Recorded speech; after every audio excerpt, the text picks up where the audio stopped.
name is Jennifer Bedford. I am originally from Kingston, Jamaica. I came to London many years ago. At the moment I'm living in the Wandsworth area, and my reason for actually doing this is to bring an awareness of the impact knife crime or violent crime for that matter has on my family. And I know, based on the various knife crime tragedies that has been going around, how families has been distraught and the impact of the experiences that we have had through the years.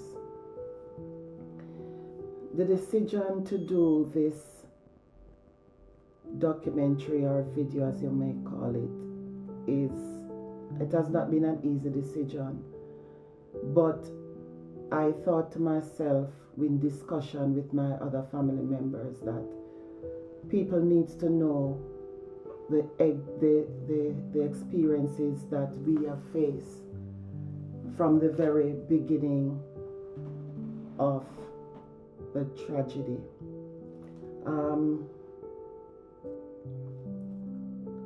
First of all, I saw my son. He was the baby, and I brought him here in London because I felt that he would be safe. And I also brought him here to be company for me, as I didn't have any family in this country. I only have my husband. And so from leaving Jamaica in what most of us would call a volatile area, and to be in London, where it is recognized as being peaceful, and having his life lost, it has not only has brought sadness, but it has disrupted our whole family in so many ways, in so many different ways that I can't even explain. Since working in the civil service, and after that incident, I have not returned to work. I could not cope with going to work any at all, because of the effect it was having on my mental state and my physical state. I never realized that tragedy of this kind could have make anybody feel the way that it has really impacted me. Because before all of this, when I normally see people laying flowers and all of that, I couldn't understand why they did that.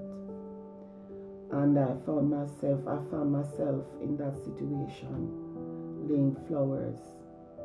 And then I got the understanding why people had been doing it. And not only that, things that I used to do that used to really bring joy to myself, I don't find joy in doing them anymore. I have to, even though it's 5 years since my son passed, it is not the same. Life has not been the same. I'm definitely not the same. And I never know that I'd find myself in this position. Yes, as you get older, you are faced with different health issues and so on and so forth. But to be placed in a situation where you just can't explain your feelings. For me, it's like a big challenge. Um, I find myself really, sometimes I have to explain to people I don't want to go, or I can't take long journeys because because of the challenges. So I have to curtail my movements in terms of like my association in big crowds. I don't find myself doing that. I can't do it because sometimes I feel uncomfortable. Sometimes it is a bit overwhelming. Um, so many things that um, you just can't understand why, or me personally, because it's happened to me, why things are like that. I know for my children, each of them go through it in different ways. Um, it was just in July, no, before July, leading from the new year, coming down to February. I just felt like my energy level has been on a very low, and my mental state was very low as well, even though I'm in counseling. And I felt that I needed to have one of my children here with me to help me.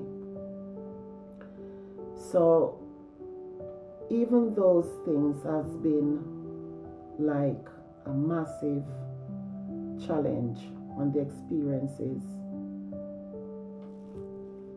It leave me what's the word I want to use?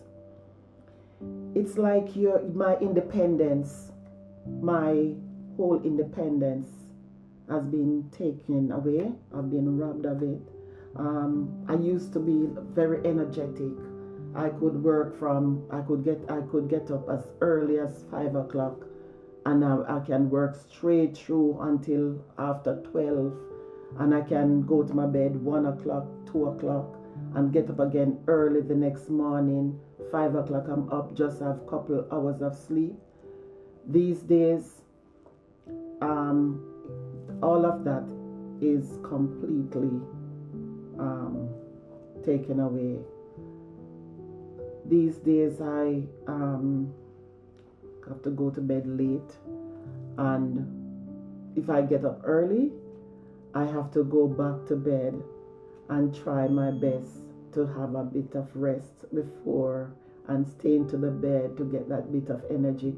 If I have to get up early, it means that I have to try to go to bed early, and not only that, but also to stay in bed a bit, try to find my energy, and get up. So why I'm saying all of this is that sometimes people take parents or families for granted. They expect that you're the same bubbly person. Yes, we continue with our lives, but having said that, the impact that it has on the physical body, also your mental state, that is a challenge. I personally have the days when I'm okay, then I have the days when I'm not so okay, and because I have to be engaging with people, then I have to put up a front kind of thing. And sometimes I'm around people and you get that sense where you feel like you're walking on eggshells kind of thing. You don't want people to say, what's wrong with her now, or whatever. But as humans, we are not human as feelings. We are not iron, blood run through our veins. And when you have, for me, my son was very dear to my heart. He lived with me. At the time of his passing, he lived with me. And I know that he loved me with a passion, and I loved him very much. And I can't tell anybody that I'm gonna get over it. I can't promise you that I'm gonna get over it.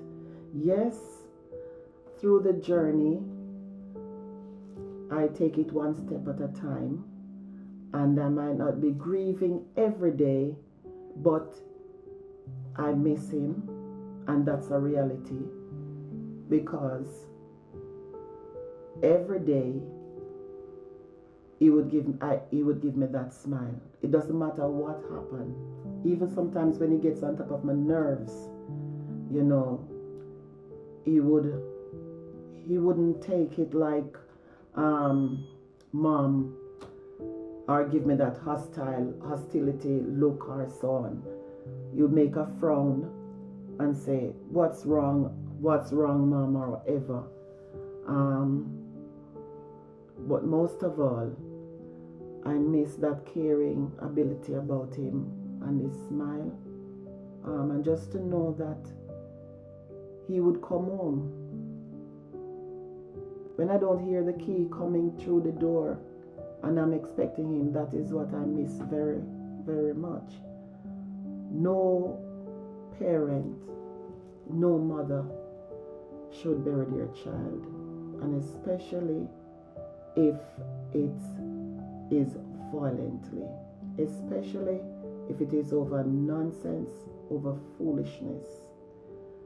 No mother should bury their child. I have been through the rough and tumble. I've been through many situations and circumstances, meaning that I've started an organization in his name, and it is very strange. I wouldn't, let me take that back. It is really, sometimes you don't know how God works or how God operates, because I remember years ago, before my son passed, I wanted to do something for young people, and I made suggestions to various people, various bodies, and because I wasn't getting the response that I wanted, I didn't do it. But after his passing, it came back to me, and I said to a neighbor of mine, you know, this shouldn't even happen in the first place. And because I was hurting so much, and because I felt that pain, I said, no mother should ever go through anything like this, and no family should experience any tragedy like this, none at all. And I said to myself, I have to do something, if it's even to save one child. And it was like 2 weeks afterwards, the vicar, the then vicar at that time, pastor, was Reverend Colin at the St. John, from the St. John the Divine. He approached me because the council, they were going to close the youth club at the St. John the Divine, and so he said he wanted to do something in Nicholas's name. So a friend was here, and I was saying to him, you know, we were thinking the same thing. I didn't know how to do it or anything like that, but I think God must have wanted this to happen. He sent him, because I didn't speak to him like that. But my son used to attend the St. John the Divine Youth Club as well. So from there we started.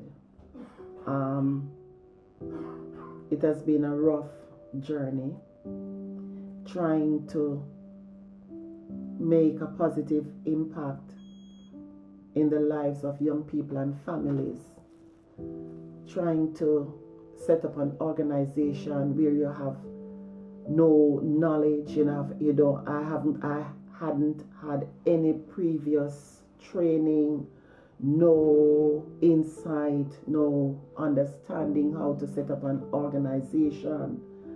I just knew that I had to do something positive. I knew that this atrocity shouldn't have happened. And so I set out to do something in my son's name. Each year we do like a community event. The struggle has been real, and if I did not find myself in this position, I would have a deeper understanding or knowledge of how some people behave. I would know how people can be harsh. I didn't realize that people could use a genuine concern for their own selfish gain. And I've experienced some wonderful people who have had the heart of the young people, heart of the community as their passion. And so, because I find myself in this position, I have come across many sectors of people. And when I come across them in the initial stage, I just couldn't understand. There were times when I felt sorry for myself. Sometimes I feel as though I would chuck it in. Sometimes I feel helpless. Sometimes I feel as though I have no strength to continue. But then there's always somebody, there's always a set of people who give me that kind of encouragement. And more importantly, when I hear the voice of God speaking to me and giving me genuine people to work alongside with me, to send me help when I thought that I didn't have any help, I didn't know where to go. God always provides. When I feel like I didn't have any strength, God always strengthens me. And that is why I continue to hold on to my faith, because of his faith, because of my faith in God, and because he has been holding my hand so far and keeping my family together. I believe I'm not into a mental institution. And so, for this reason, I have to continue to put God as the center and the head of all that I'm doing. This situation,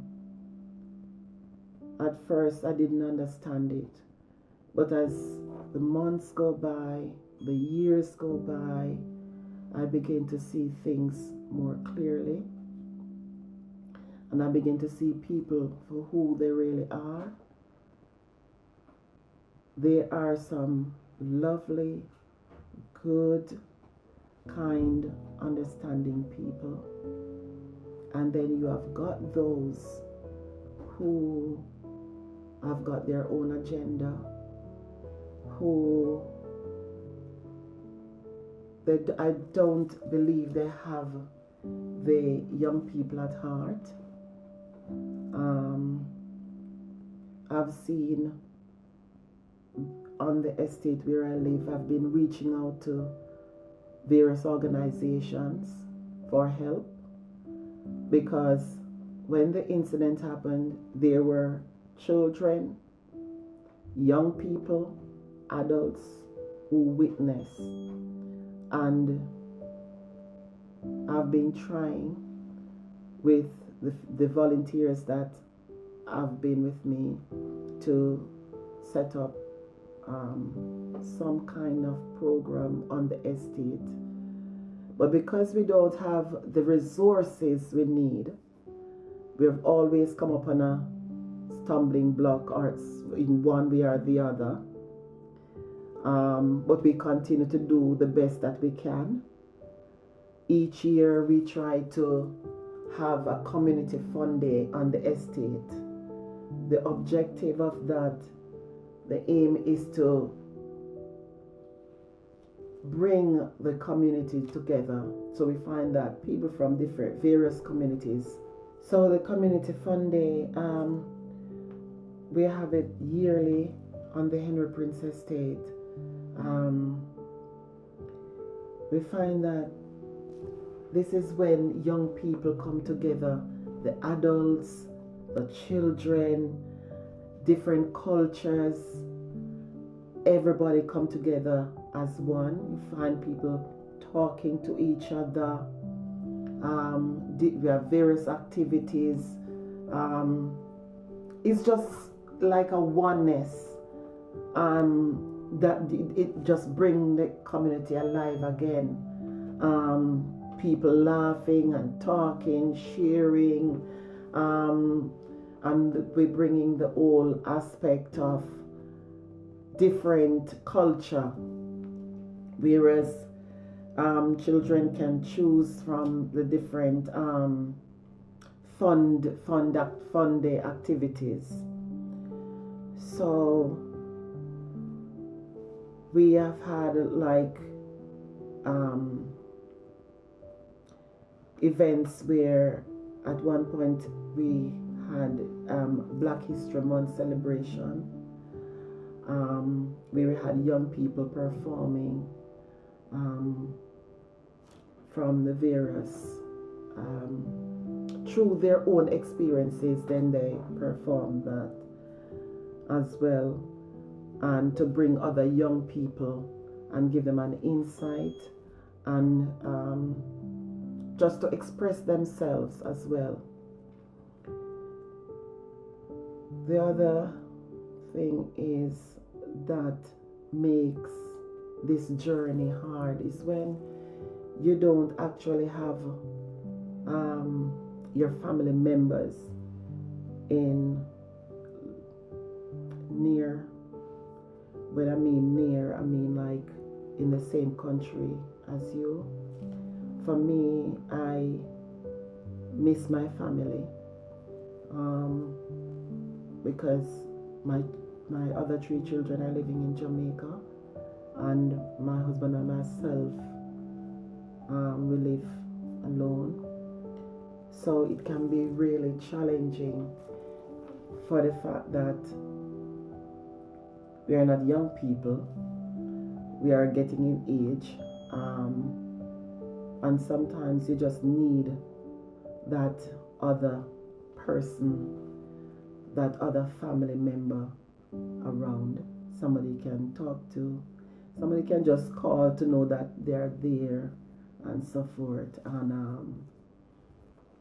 and just dealing with everyday situations. The most challenging one for me is actually dealing with people who are insensitive. If people can be more kind, show a bit more kindness, a bit more caring. For example, if for instance somebody come to me and said, "Oh, Jennifer, I am so and so, and I would like to help because I know that you are doing a wonderful thing. And what is it that you are doing? And let me know." And we sit around the table, and I explain to you what the things that we are doing, what we would like to do, our plan and our program that we would like to do, and then you said you will work with us. And before you know it, I don't see those people again. And it becomes like a cycle. So one go off, and then before you know it, the program that I present to you, you go off and you start doing it. And you push me aside, or push the organization aside. And then somebody else come, and it becomes like repetitive. For me, I didn't just start the Nicholas Stewart project because I don't have anything to do. I didn't do it because I'm getting money from it. I do it because I felt pain. I felt grief. I felt sorrow, and I'm still feeling all of those. And to release my pain and to help somebody that they don't go down that route, or to help another family who have experienced something like that and don't know how to continue the journey. That's what the Nicholas Stewart project is about, is even to help one young person, even one mother. And so I am not into like the rat race kind of situation. It is very hard even for me to sit before a camera, but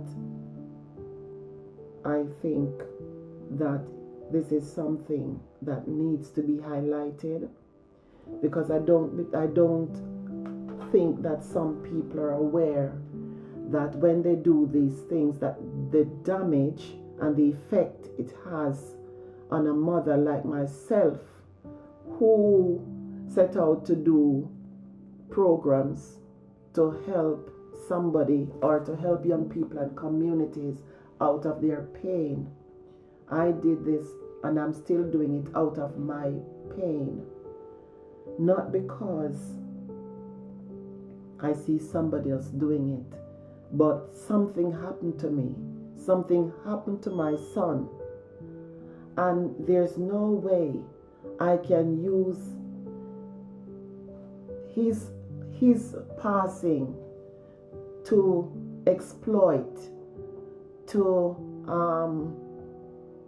I can't even find the right words even now, because sometimes when I think about the other stuff that I have come upon, and I try to understand how people can actually use somebody's pain to exploit, to do your own selfish gain. I cannot understand that. For me, it doesn't add up. If you're saying you're helping, and especially you have not even had anybody, you may know of somebody, or you might hear about somebody, or you might even experience. We cannot use tragedy, or we shouldn't be using a tragedy for monetary gain, for selfish gain. We should use it, we should do it because there is a need. There is a hurting community. There's a hurting society. There are hurting young people. There are hurting families. There are people out there who are hurting, and we should not violate people's hurt.